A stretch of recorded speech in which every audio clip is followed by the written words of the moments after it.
Halo semuanya, kembali lagi bersama saya Michael. Di video kali ini kita akan bahas update market crypto. Secara khusus untuk hari ini yang kita bahas ini mengenai pidatonya si Jerome Powell. Ya, karena sekarang ini lagi berlangsung atau baru saja berlangsung gitu ya. Kita bisa lihat di sini US Federal Chairman Jerome Powell testifies. Dia ada pidato jam 10 WIB malam ya pada saat video ini dibuat. Jadi kita akan bahas secara price actionnya di pidatonya, tone-nya bagaimana, apakah positif atau negatif untuk market crypto juga. Lalu saya juga akan update mengenai berita-berita terbaru di dalam market crypto maupun analisa teknikal juga untuk Bitcoin. Karena kita bisa lihat dari sini mulai ada volatilitas yang terjadi. Oke, kita bisa langsung masuk aja ke dalam videonya. Dan kalau misalnya teman-teman suka video ini, jangan lupa untuk share videonya, like ataupun subscribe. Dan kita bisa lihat untuk hari ini Bitcoin saat ini berada di kisaran level 22.349. Memang nggak terlalu banyak pergerakan yang terlalu signifikan. Ini baru aja terjadi saat ini gitu ya. Tapi overall sebenarnya turun sekitar 0,5%. Ethereum juga di kisaran 0,6%, masih sedikit sideways. Namun XRP kita lihat ada sedikit pergerakan di 3,6% juga. Kita lihat seperti Floki 5,8, Engine 2,7. Ini cukup menarik melihat XRP mulai bergerak di saat market crypto relatif lebih sideways ya. Karena crypto ini kan bisa dibilang ya sebenarnya nggak terlalu banyak pergerakan juga. Pada saat market naik, XRP tergolong lebih diam aja.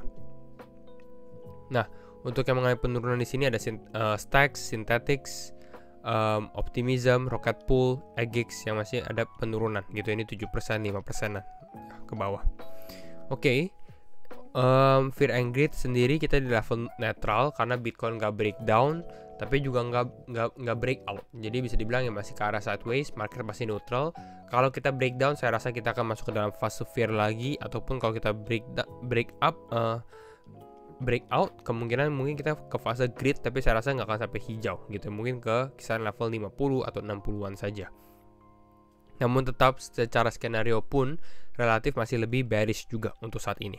Nah, kita bahas untuk si Jerome Powell dulu ya, karena ini yang menariknya. Dimana dia akan membicarakan tentang ekonomi outlook gitu ya, dan monetary policy yang dia lakukan sebagai chairman atau ketuanya dari Federal Reserve seperti itu. Dan kita bisa di sini bahwa ada Q&A-nya, ini mungkin akan ada market volatility juga pada saat dia pidato.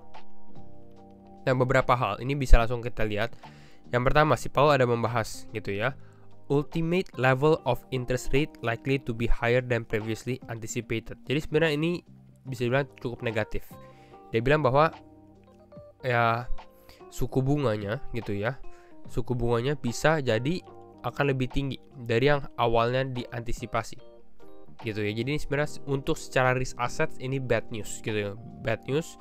Makanya kita bisa lihat secara reaksi pun Bitcoin initial reaksinya pada saat si Powell mulai pidato nggak mulai ada penurunan. Mungkin dikarenakan dia membahas seperti ini gitu ya. Baru saat ini ada upside. Apakah ini kita akan mulai pump lagi? Kita akan coba bahas di video ini gitu ya.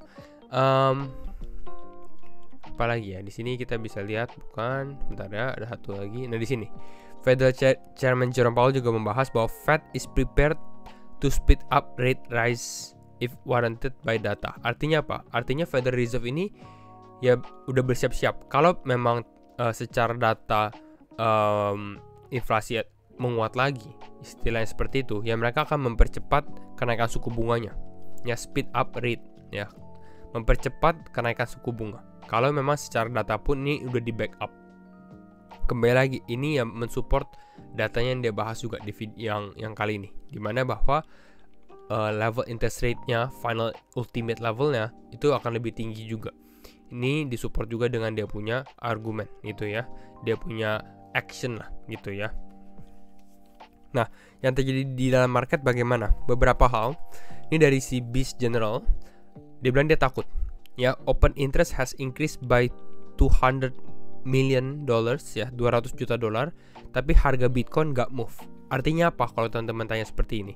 Kita lihat secara aggregate open interest ini untuk yang short maupun long ini mengalami kenaikan dan lumayan gitu ya.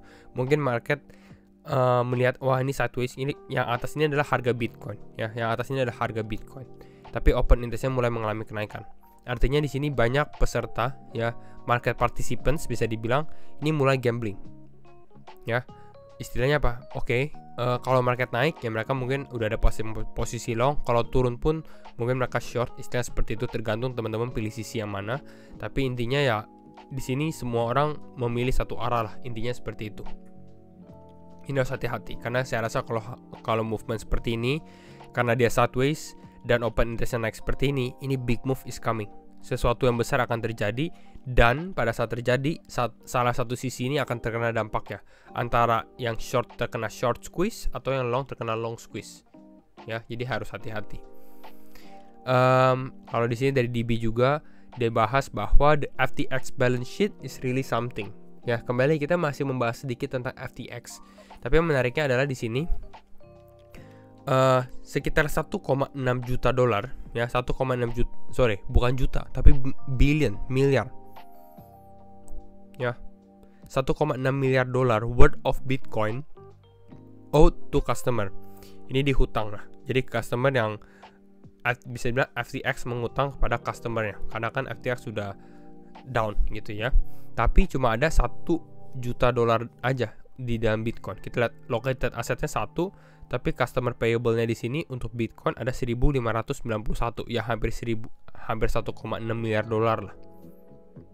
Sama sebenarnya kalau teman-teman Ethereum-nya juga 922, located asetnya di sini 9. Ya jadi overall ini sih cukup bukan is really something ya, bisa dibilang ya parah gitu ya. Lalu di sini dia juga breakdown asetnya. Kalau teman-teman lihat illiquid coins ini di bawah ada Serum, Maps dan lain-lainnya. Ini juga bisa dibilang asetnya dia dan harus hati-hati. Kenapa? Karena kalau FTX memang membutuhkan dana untuk membayar customernya, kemungkinan besar mereka akan menjual beberapa kripto ini juga gitu ya. Dan awalnya kan FTT ini bisa bilang kripto yang memang mempunyai value. Cuma saat ini ya intinya FTT ini udah nggak ada value. Kalau teman-teman FTT saat ini masih ada nggak ya? Kita lihat FTT 1,2 dolar aja, 1,2 dolar ya sebelum market crash. Awalnya kalau kita lihat sebelum FTX crash di sini mana ya, kita lihat secara satu hari aja biar teman-teman ada gambaran. Nah bayangkan dari yang trading price-nya 24 dolaran ya, ini kan membackup dananya FTX juga gitu ya. Oke, mereka punya token istilahnya cukup lumayan lah, 20-an dolar, bahkan sempat testing ke area 60-an dolar gitu ya. Namun tiba-tiba dengan kasus ini langsung drop down parah sampai ke 1,2 dolar. Ini hampir bisa dibilang Luna 2.0 sih gitu ya. Dari yang tinggi sekali langsung turun 94%. Seperti itu. Lalu di sini sneak peek dari Avalanche ya. Ini saya belum tahu ini apa. Tapi dia ada tulis tag. Lalu di sini ada Avalanche, apakah ini USDT atau partnership dengan salah satu perusahaan yang diawali dengan huruf T, kita nggak ada yang tahu. Tapi dia bilang coming really soon. Ya hopefully it's good news untuk Avalanche juga, karena saya masih cukup suka Avalanche. Dia menjadi salah satu top player 1 juga gitu ya. Next up juga kita lihat ada Vitalik ya, dimana Vitalik Buterin ini selling dia punya free shit coins-nya. Jadi kalau kita tahu Shiba awalnya kan sempat mengirimkan token mereka ke Vitalik, lalu diikuti sekarang beberapa shitcoins lainnya gitu ya. Namun yang dilakukan oleh Vitalik Buterin sendiri, kalau kita dari sini, FB ini adalah Vitalik Buterin ya. Dia selling aja, dia terus menjual kripto-kripto yang diberikan ke dalam walletnya dia. Oke. Nah, sekarang kita masuk ke dalam bagian yang menariknya, yaitu adalah Bitcoin. Grafik Bitcoin ya. Oke. Di sini kita bisa lihat grafik Bitcoin. Kita lihat dia sideways, namun kalau saya lihat di time frame 2 jam ya, ini saya bikin trendline support secara short term ya. Ya di sini bisa dibilang supportnya karena dia sideways di sini, kita bisa lihat makin lama makin naik ya di sini, uptrend. Lalu di sini tanda dia udah mulai breaking down the trend gitu ya untuk Bitcoin sendiri. Memang tadi kalau memang saya sebelum membuat video ini juga, karena pada saat video ini ada ini ya, Jerome Powell punya speech gitu ya. Memang baru mau dibahas juga bahwa ya logically kalau kita secara time frame 4 jam, biasanya kalau ada big event kan market suka bisa dibilang fake out gitu, antara turun ataupun naik dulu gitu ya. Logically kalau kita dari sini kemungkinan besar testing ke previous low sebelumnya di daerah ini. Jadi kalau teman-teman taruh long bids untuk membuka posisi long, ya menarik kalau misalnya buka di kisaran level 21 ribuan atau 22 ribu ya, dengan tendensi ya semoga dia mengalami kenaikan. Dan memang kita bisa lihat secara Bitcoin sendiri pun secara price action ya, ini di sini dia lumayan naik gitu ya. Ini kalau teman-teman lihat di time frame 15 menit turun ya drastis parah, tapi langsung ada upside lagi di sini kisaran 1,8%. Ya, next up-nya bagaimana untuk Bitcoin? Kalau saya lihat dari sini, apakah kita berani untuk membuka posisi atau long di sini untuk buy Bitcoin? Saya rasa secara trend, apalagi ditambah dengan berita-berita negatif dari Jerome Powell sendiri pada saat dia pidato gitu ya. Kalau teman-teman long di posisi saat ini cukup berbahaya juga ya, cukup beresiko. Kalau saya lihat ya, saya sendiri ya, kembali lagi ini disclaimer on and do your own research. Mungkin menarik kalau kita bisa lihat Bitcoin justru mengalami kenaikan ya. Tetap testing ke target box kita di sini.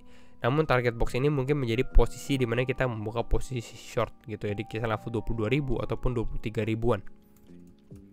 Ya, short dari sini.